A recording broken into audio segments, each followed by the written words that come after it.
But both those guys, Burford and Banks, and now even Jalen Moore, they all show well above average power and ability to pop in the run game. And to me, that's kind of the most exciting part of watching the 49ers the last couple of weeks is they've got some young O-linemen that can kind of blow you out of the hole and move you off the line of scrimmage.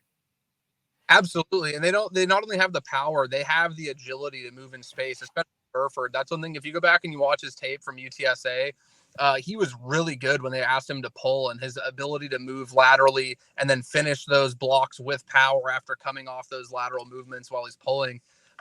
I just think that right now you're willing to live with the growing pains that come with having those starting offensive linemen, because we've seen, as you mentioned, there are some times where you do see the inexperience, but the upside is so vast. And if they continue on this trajectory, when the games really start getting important, getting into November and December, you're going to have such a leg up having that the experience under their belt now, paired with the athleticism and that extra little burst you get not having years of NFL, experience wearing down your body. Because I feel like that's one thing that doesn't get talked about enough, Larry, is how much punishment offensive linemen take year after year. To me, it's the most underappreciated and over-criticized position in all the sport.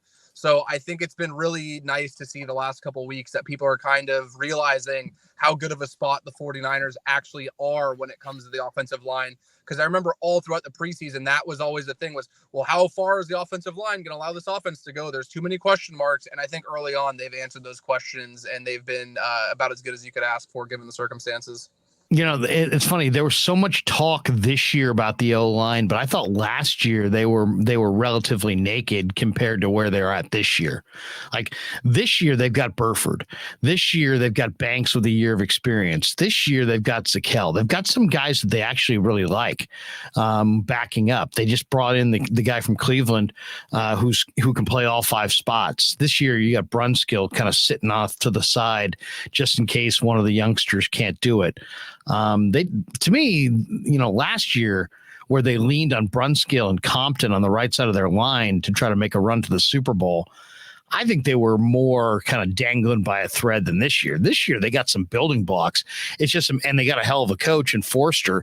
It's just a matter of coaching them up, getting them reps, building their confidence. And you know what I'm saying? It's like, I feel much better about the talent in the O-line room for the 49ers this year compared to last year.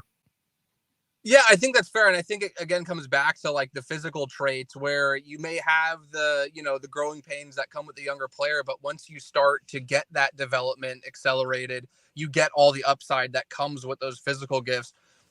Banks was a guy that I thought people they wrote off way too soon, considering we never really got a tangible sample size from him last year. I think it got overlooked that he got hurt during the preseason last year, so he lost a lot of valuable reps early on in his rookie year.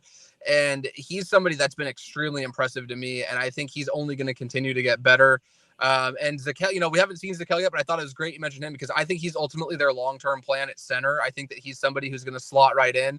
And man, if he pans out, you start thinking about what the next 5 years look like, having Burford, Banks, and Zakelj anchoring the interior with Trent Williams on the left side. It remains to be seen what they do with Mike McGlinchey.